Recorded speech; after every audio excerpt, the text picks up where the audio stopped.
महाराज गोपी आई हैं। भगवान ने कहा गोपियों क्यों आई हो? गोपियों ने कहा ये तो हम पूछ रहे हैं आपसे कि आपने मुझे क्यों बुलाया है। जब ये कहा भगवान ने कहा गोपियों हमने किसी को नहीं बुलाया, हम तो बंसी बजा रहे थे, ये आप जानो क्यों आई हो। और चलो कोई बात नहीं, आप आ गई हो अच्छी बात है, बन के शोभा निरखो और गोपियों अपने अपने घर चली जाओ। आपके पति पुत्र याद कर रहे होंगे, माता पिता देख रहे होंगे प्रतीक्षा, इसलिए चली जाओ, रात्रि में ठहरना ठीक नहीं है। गोपियों ने कहा ये तो वही बात है, चोरी और सीना जोरी, स्वयं बुलाया और पूछना चाहिए मुझे, और पूछ रहे हैं स्वयं। गोपियों को भगवान ने या पतिव्रता नारियों का उपदेश किया, कहा गोपी अपने पतियों की सेवा करो, क्योंकि पति की सेवा से बड़ा कोई धर्म नहीं है। भगवान ने कहा गोपियों सुनो, एक बात बता रहे हैं, ध्यान दें सभी, आज की कथा है, सुन लो तो और न सुनो तो। ये वार्षिक परीक्षा है आज की, अभी तक तिमाही छिमाही, अब वार्षिक, आज पास तो पास, और तिमाही छिमाही में खूब पास होता रहे, वार्षिक में फेल हो गया तो फेल। तो आज पास होना है श्रोता, आज बढ़िया तरीके से कथा सुने, क्योंकि जब वार्षिक परीक्षा होती है तो फोर्स भी बहुत लगता है, नकल न कोई करे। तो ये मानो चारों तरफ आवाजें आ रही है, फोर्स ही है, इससे अपने चित्त को बचाना है, इसमें चित्त कल से लगा लेना कस के। अब तो महाराज जो कार्य कर रहे हैं उनके लिए नहीं कहा है, जो श्रोता बैठे हैं उनके लिए, वो तो उनका वही कथा है जो कर रहे हैं। महाराज गोपियों को भगवान ने उपदेश किया, गोपी देखो एक पतिव्रता नारी थी, तुम पतिव्रता को कम समझ रही हो, एक पतिव्रता नारी थी, अपने पति के सेवा में संलग्न थी, और पति उसके जंघा पर सिर रख करके सो गया, और पत्नी उसके ऊपर पंखा डुला रही थी। तब तक क्या हुआ, उसका छोटा सा बच्चा बालक वो अग्नि में जाकर के अग्नि कुंड में गिर गया, और जैसा ही अग्नि कुंड में गिरा, पतिव्रता ने विचार किया कि मैं क्या करूं, ये मेरा धर्म है और वो मेरा कर्म है। महाराज ध्यान दें, समझने की बात है। जब ये कहा, भगवान ने पूछा बताओ गोपियों, अब वो पतिव्रता क्या करे, अपने बालक को बचाए या पति की सेवा छोड़े, किसे क्या करे? गोपियों ने कहा श्री कृष्ण यदि वो सच्ची पतिव्रता है तो पतिव्रता के बालक को अग्नि जला ही नहीं सकती है, पतिव्रता के बालक को अग्नि नहीं जला सकती है। ये सही बात है, पतिव्रता के बालक को अग्नि नहीं जला सकती है। बिल्कुल महाराज, ऐसा कोई उदाहरण हुआ है आज तक? जय जय, ऐसा कोई उदाहरण हुआ है जो पतिव्रता के बालक को आग ने जलाया न हो, आग लगाई गई हो लेकिन जल नहीं पाया हो? कोई है उदाहरण? जीता जागता उदाहरण है। महाराज हनुमान जी महाराज की पूंछ में आग लगा दी, और माता सीता के पुत्र हैं, जैसे ही आग लगाई तो अग्नि जला नहीं पाई। क्यों? कितने ही कर दूत अनल जी सिर जा,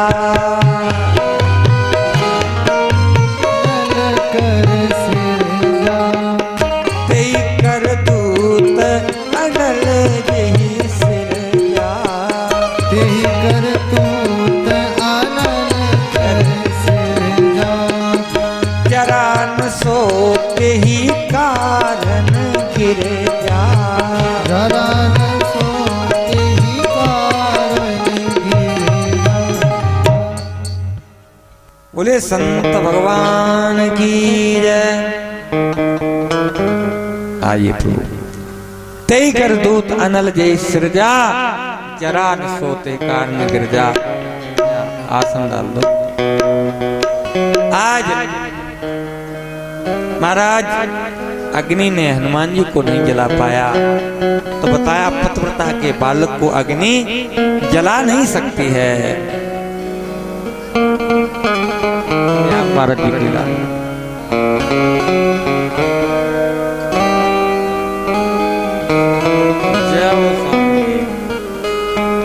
तो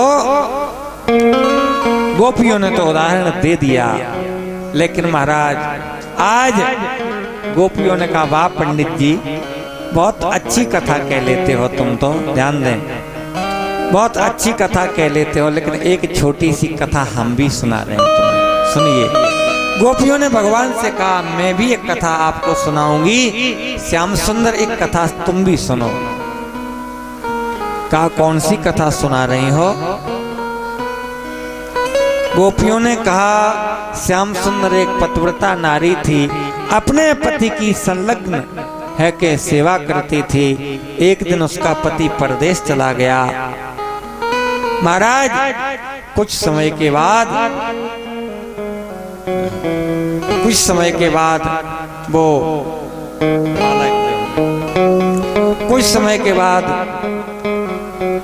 जब वो घर से गया परदेश में, तो अपनी पत्नी को एक अपनी मूर्ति बना के दे गया।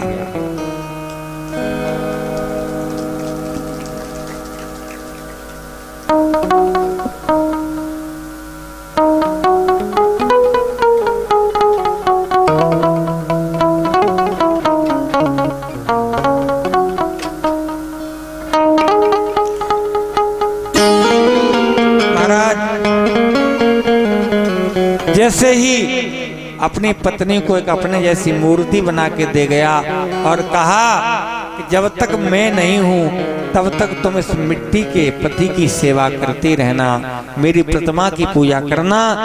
पति परदेश में है, पत्नी ध्यान दें, पत्नी सेवा करती है उस मिट्टी के बने हुए प्रतिमा की। गोपियां सुना रही हैं भगवान को। अंत में भगवान ने, गोपियों ने कहा श्याम सुंदर एक दिन की बात थी, वो मिट्टी के पुतला की सेवा कर रही थी। कौन? उसकी पत्नी। तब तक उसका जो असली पति था वो परदेश से आ गया, दरवाजा बंद था, भीतर से कुंडी लगी हुई थी, और असली पति ने आकर के दरवाजा बजाया और वो अपने मिट्टी के पति की पूजा कर रही थी। श्याम सुंदर अब मैं पूछती हूँ कि उसे मिट्टी के पति की पूजा करना चाहिए या फिर कुंडी खोल देना चाहिए?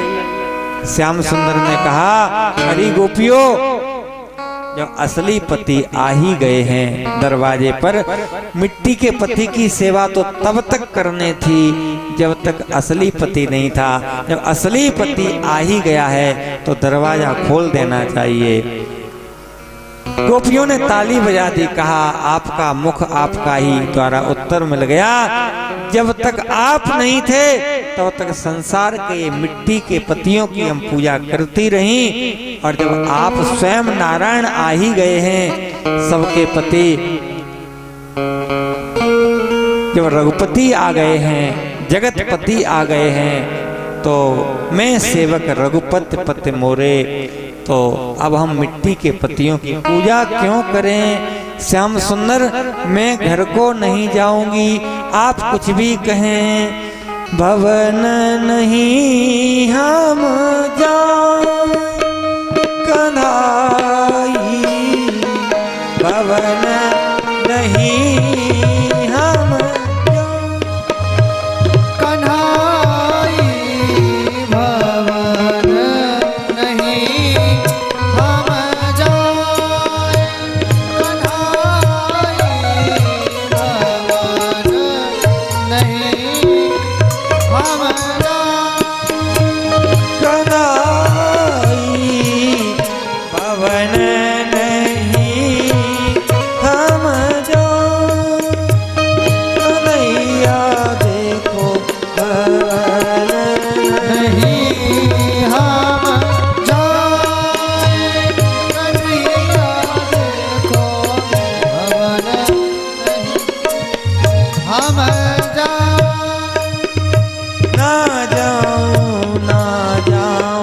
जाऊं ना कन्हैया मैं तो भवन नहीं हम जाऊं कन्हैया भवन नहीं हम।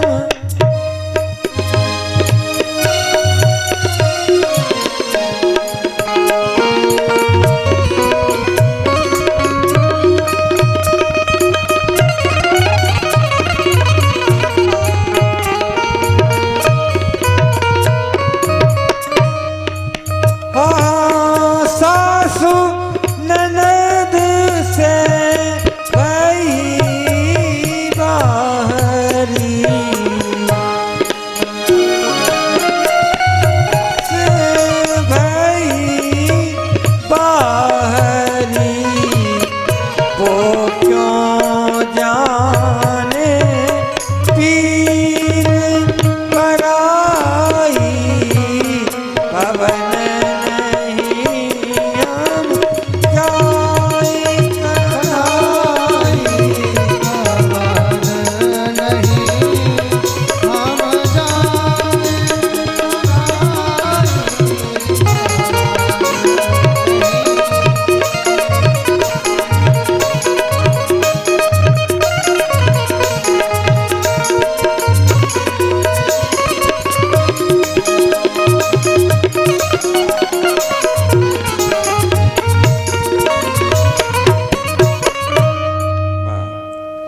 गोपियों ने कहा मैं नहीं जाऊंगी, अब कुछ भी कहिए आप। ठाकुर जी ने कहा ये तो परीक्षा में उत्तीर्ण हुई और ये भगवान इसलिए परीक्षा ले रहे थे क्योंकि किशोरी जी नहीं आई हैं। ठाकुर जी के इस प्रतीक्षा में से राधा रानी आ गई हैं।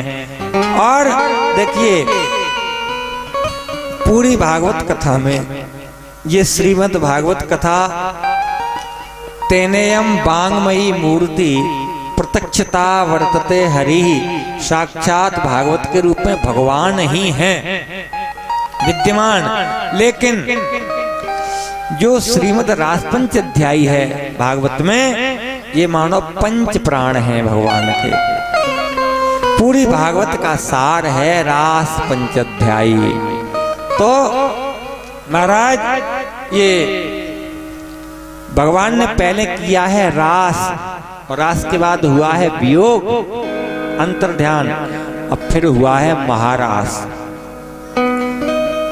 तो भगवान रास करने लगे गोपियों के साथ में, और रास में भगवान गोपियों को मान आ गया। देखिए कामदेव जो भगवान को चुनौती लड़ने के लिए दे रहा था, वो कामदेव आगे तो उसने महाराज मैदानी युद्ध किया, बाहर से लड़ता रहा। लेकिन जब भगवान से किसी भी प्रकार से वो कामदेव नहीं जीत पाया तो किला में घुस गया, दुर्ग में घुस गया। कहां पर दुर्ग में? गोपियों के हृदय रूपी दुर्ग में घुस गया और भीतर से भगवान पर वार करने लगा। भगवान ने कहा अच्छा शत्रु यहाँ छिप गया। तो ठाकुर जी अंतर ध्यान हो गए। अंतर ध्यान हुए तो गोपियों के अंदर विरह वेदना प्रकट हुई, यानी हृदय रूपी अंतःकरण में आग बैठ गई। जो शत्रु छिपा हुआ आग लग जाए तो कैसे बचेगा। कामदेव 2 बार जलाया गया है, एक बार शंकर जी के द्वारा और एक बार भगवान श्याम सुंदर के द्वारा। गोपियों के हृदय रूपी दुर्ग में छिपा हुआ काम को जला दिया और किशोरी जी को लेकर के अंतर ध्यान हो गए। अंत में गोपियां ढूंढती हैं महाराज, सब जगह गोपियों ने अंतरहिते भगवत शैशैव व्रजांगना अतप्यस्तमक्षणा करिण्य इव यूथपम। गोपियां ढूंढती फिरती हैं, कभी तुलसी को पूछती हैं, कभी लता पता को पूछती हैं। काऊ कुंज लता ने पता न दियो, तरुणी तरुओं से रही लपटाई। किसी लता ने पता नहीं बताया, तुलसी को पूछा, कच्च तुलस कल्याणी गोविंद चरण प्रिय। हे तुलसी, तुमसे तो भगवान हमेशा नजदीक रहते हैं, कृपा करके तुम ही बता दो, श्याम सुंदर आपने देखे हैं क्या? गोपियां सबसे पूछती हैं, कोई नहीं बताता है। गोपियों ने भगवान के महाराज सब जगह ढूंढा। आज वही राम अवतार की लीला उल्टी हो रही है। महाराज मोही दशरथ लाल हैं, निर्मोही नंदलाल, बेढूंढत बन बन फिरे, इन त्यागी ब्रजबाल। वे किशोर जी को बन बन में ढूंढते फिरे और ये गोपियों को बन बन भटकते हुए छोड़ गए। हमारे प्रभु को ढूंढ रही हैं गोपियां। पूछा सभी से, लता पताओं से पूछा, वृक्षों से पूछा, तुलसी से पूछा, किसी ने नहीं बताया। तब फिर गोपियों ने भगवान की लीला का अनुकरण किया। एक गोपी गिरिराज बन जाती है, दूसरी गोपी अंगुली से कहती है मैं श्री कृष्ण हूँ। एक गोपी पूतना बन जाती है, दूसरी उसके छाती पर बैठ जाती, कहती है मैं श्री कृष्ण हूँ। लीला अनुकरण किया, कोई माखन चोरी करती है, लेकिन लीला अनुकरण करने पर भी जब नहीं मिले, गोपियों ने कहा वीर अब तो ढूंढ लिया, पूछ लिया, अनुकरण कर लिया, अब नंद के को कैसे ढूंढे बताओ। जय जय। सब प्रकार से गोपियों ने आपस में गोष्ठी की, का सखी सब कुछ कर लिया, लेकिन अभी एक काम रह गया। उन्हें क्या कर लिया, क्या रह गया? उन्हें ये रह गया, पूछ भी लिया, अनुकरण भी कर लिया, लेकिन अब तो नंद के लाला को बैठ के रो लो बस। अभी रोना बकाया है।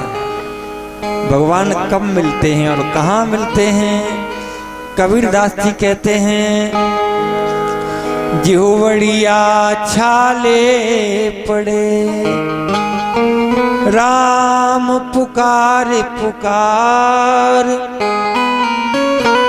आखड़ियां झाई पड़ी, बाट निहार निहार।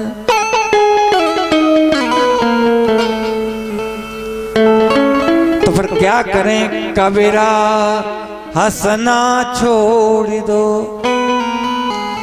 रोने से कर प्रीत, बिन रोए वह ना मिले, प्रेम प्यारो मी।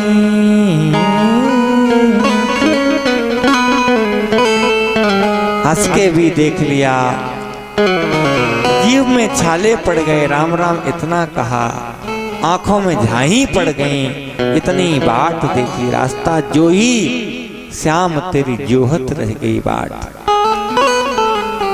लेकिन अंत में कबीरदास जी कहते हैं ऐसे नहीं मिलेगा। कैसे मिलेगा? हंसे हंस कंठ न पाइए, यही पावा तिहि रोए, और हंस के पिए जो पावती, तो सबही सुहागिन होए। हंसने से नहीं मिलेगा, रोने पड़ेगा। आज गोपियां कहती हैं सखी अब नंद के लाला को रोना शेष रहा है, अब बैठ के रो लो बस। और महाराज गोपियां कन्हैया को के लिए नंद जमुना जी के किनारे रोई हैं बैठ करके। भगवान के लिए रोना भी गीत बन जाता है। पर संसार में हम रात दिन गाते हैं न, वो गाना भी एक दिन रोना बन जाता है। आपने देखा होगा दुल्हा चलता है तो खूब मंगल गीत गाए जाते हैं और वो हंसता ही रहता है। एक जगह कहीं लड़की का विदा हो रही थी और सब रो रहे थे, बिटिया के परिवार के माता पिता भाई बंधु स्वजन सब रो रहे थे, बेटी रो रही थी, लेकिन वहीं खड़ा खड़ा दुल्हा हंस रहा था। वो हंस रहा था। किसी ने कहा भाई अच्छे नहीं लग रहे, सब लोग रो रहे तुम हंस रहे हो यहाँ पर। तो कहा मेरा विवाह तो हम क्यों रोएं?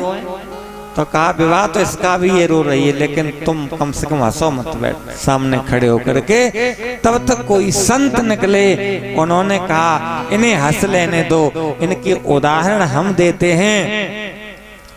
रो करके आज पिता के घर का बदुपयोग सहेगी और आगे चल के बने स्वामिनी जीवन भर सुख लेगी। इसी से परिवार चलेगा।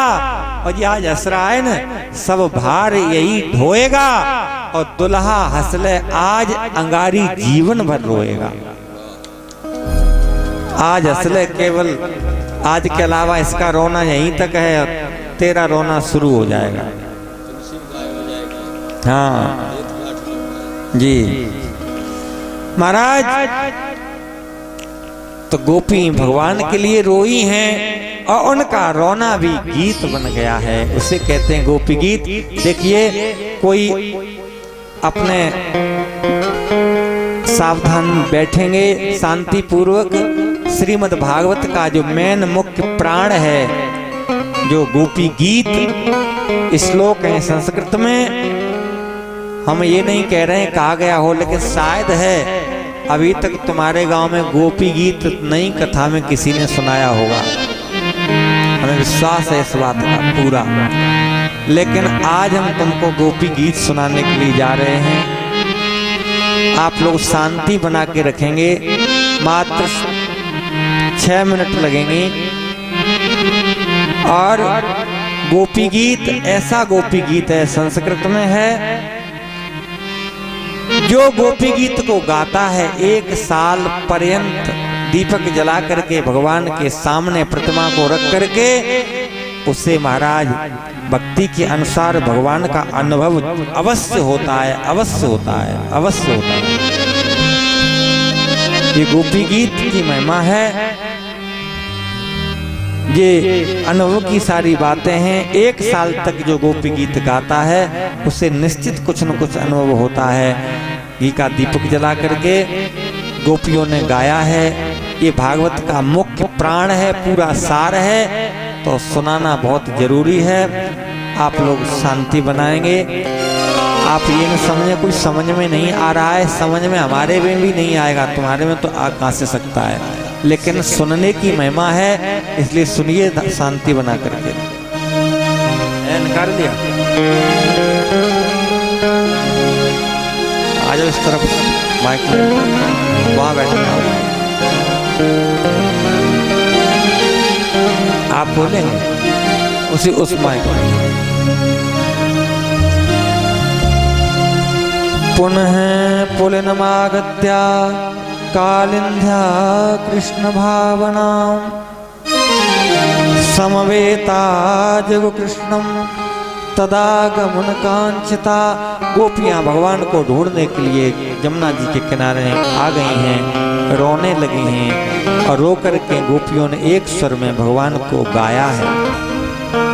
गोपी ऊचो जयति तेधिकं जन्मना व्रजा श्रयति इंदिरा शाश्वतत्र दयति दृश्यता देक्षुता का कोई धृता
सजला प्याया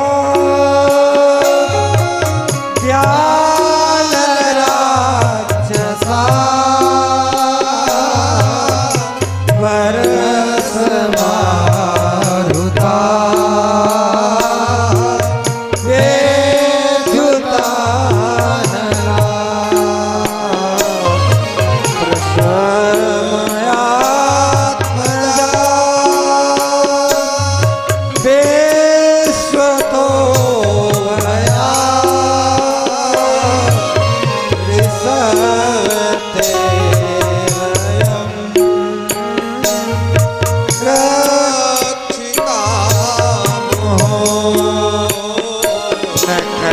गोपिका नंदनो भवान दीना मंत्र